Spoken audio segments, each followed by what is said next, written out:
Voy a decir, en el contexto de esta impresionante exposición de Orozco, sería un comentario de lo que el gran artista ha expresado. Además, Orozco es de los grandes de su generación, quizás el más crítico, aún con respecto a Rivera y otros, y realmente expresa el horror de esa experiencia que llamamos la conquista, y lo cual me hace volver un poco a años atrás, cuando alguno de los presentes no había nacido, allá por el 1992, cuando se recordó, no digo celebró, el tema de la conquista de América. Algunos hablaron del encuentro de dos culturas,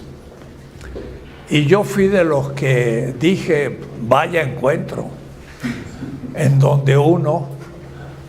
dominó, destruyó, mató, torturó al otro. O es decir, más bien que parece algo distinto del encuentro, y sobre todo amigable, sino que fue un impacto que quiero situar en la historia mundial, para ver el significado todavía actual, porque ese impacto no ha terminado de darse y lo estamos viviendo y sufriendo.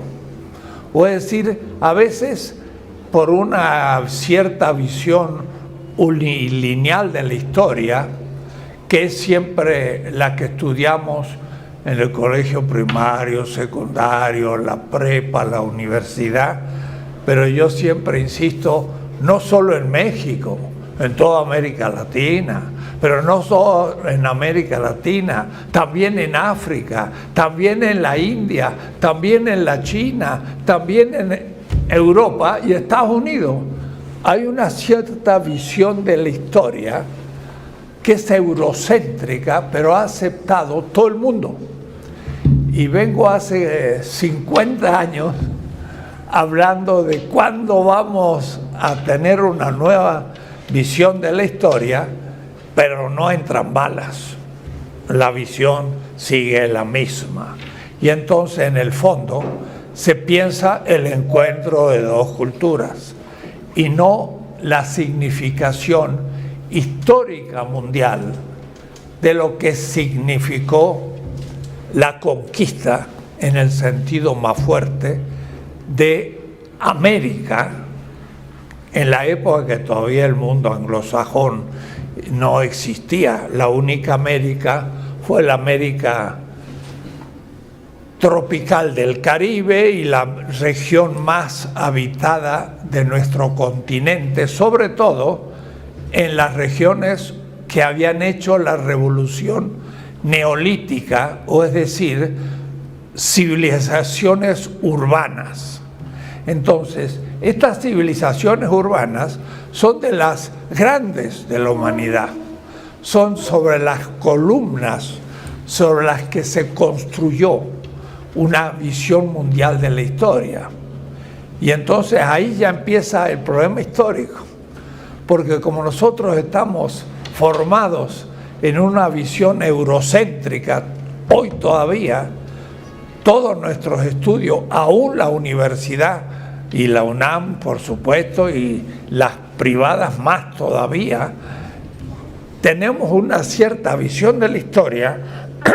en el que la conquista, bueno, es como una anécdota de la historia latinoamericana, porque pareciera que en Estados Unidos no hubo conquista, y por otra parte fue una experiencia secundaria de la historia moderna.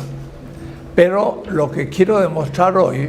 es que es un momento central